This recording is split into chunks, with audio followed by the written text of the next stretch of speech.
बेटा आज हम अलंकार में करेंगे अर्था अलंकार के भेद। इससे पहले वीडियो में मैंने आपको अलंकार की परिभाषा और अलंकार के भेद बताए थे कि अलंकार के दो भेद होते हैं, शब्दालंकार और अर्थालंकार।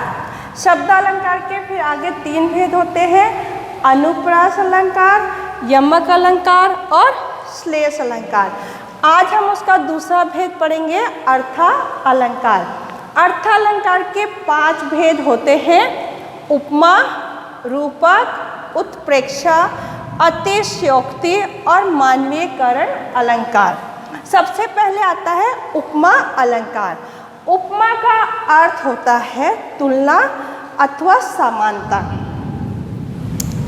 जहाँ दो वस्तुओं की तुलना उनके रूप, रंग, गुण के अनुसार की जाए वो उपमा अलंकार कहलाता है। जैसे एक उदाहरण है, हरि पद कोमल कमल से।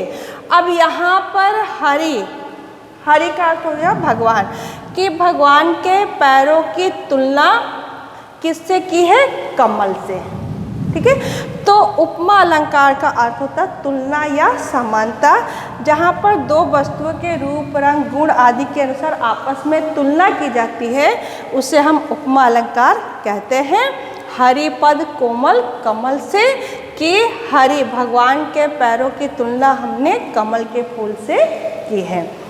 दूसरा इसका भेद होता है रूपक अलंकार। रूपक शब्द का अर्थ होता है एकता।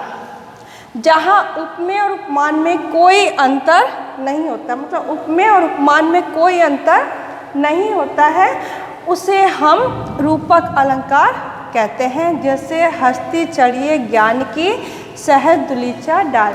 अब यहाँ पे ज्ञान को जो है हस्ती हाथी के समान बताया गया है, हाथी की रूपता दिखाई गई है। ठीक है, तीसरा होता है उत्प्रेक्षा अलंकार।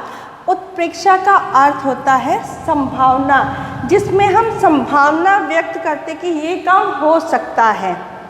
ठीक है, तो उत्प्रेक्षा का अर्थ होता है संभावना।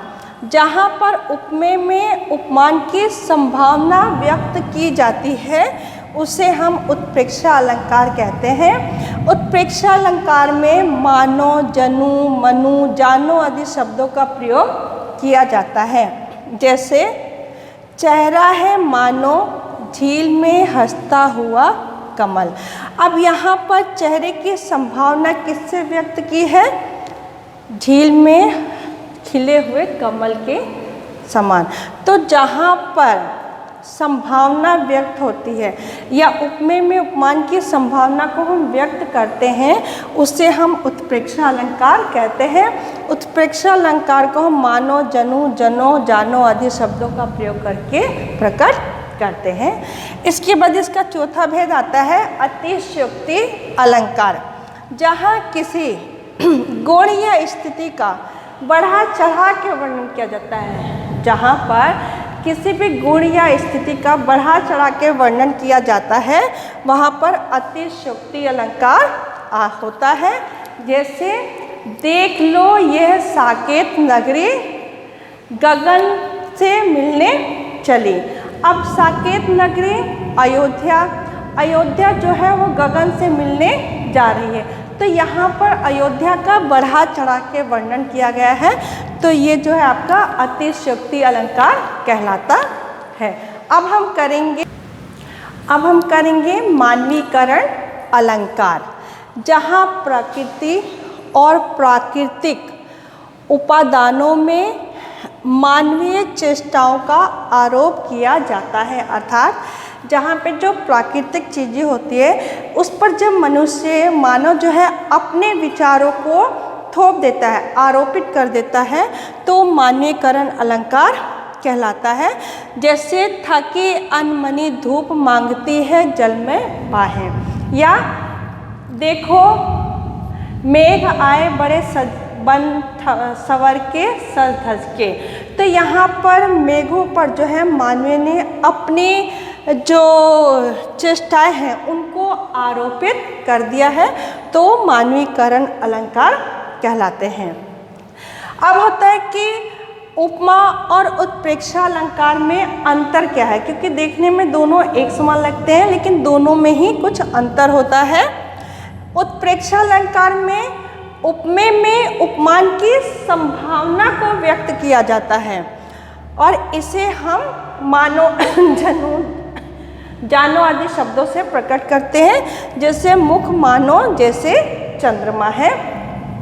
और उपमा अलंकार में उपमेय और उपमान में समानता प्रकट की जाती है कि मुख जो है वो चंद्रमा के समान है। ठीक है, तो इसमें समानता को प्रकट किया जाता है, इसमें संभावना को प्रकट किया जाता है। तो जिसमें संभावना व्यक्त होती है उसे हम मानो, जनु, जनो आदि शब्दों से प्रदर्शित करते हैं। इसी प्रकार होता है आपका कि श्लेष और उपमा और रूपक अलंकार में अंतर। तो उपमा और रूपक अलंकार में क्या अंतर होता है? तो उपमा और रूपक अलंकार में अंतर, उपमा में उपमेय और उपमान की समानता को प्रकट किया जाता है, जैसे मुख चंद्रमा के समान है। लेकिन रूपक में जो है, रूपक अलंकार में, जिसका अर्थ होता है एकता, इसमें क्या होता है, उपमेय और उपमान का भेद जो अंतर जो है उसको समाप्त करके हम उस वस्तु को उसका ही रूप मान लेते हैं। जैसे हमने यहाँ पे मुख को चंद्रमा के समान माना है, लेकिन रूपक अलंकार में हम मुख को ही चंद्रमा मान लेते हैं। इस प्रकार से जो है हम अलंकारों के भेद करते हैं। तो मैंने आपको इस वीडियो में बताया कि अलंकार क्या होता है, अलंकार के कितने भेद होते हैं। तो अलंकार के 2 भेद होते हैं, शब्दालंकार और अर्थालंकार। शब्दालंकार के 3 भेद होते हैं, अनुप्रास अलंकार, यमक अलंकार और श्लेष अलंकार। अर्थालंकार के 5 भेद होते हैं। अर्थालंकार के जो है 5 भेद होते हैं। सबसे पहले उपमा, रूपक, अतिशयोक्ति, उत्प्रेक्षा और मानवीकरण अलंकार। ठीक है, फिर हमने पढ़ा था कि उत्प्रेक्षा और उपमा अलंकार में क्या अंतर होता है और उपमा और रूपक अलंकार में क्या अंतर होता है। इस प्रकार ये आपका अलंकार का वीडियो जो है पूरा हो गया और इसको आप लोग बेटा ध्यान से देखिएगा, सुनिएगा। धन्यवाद।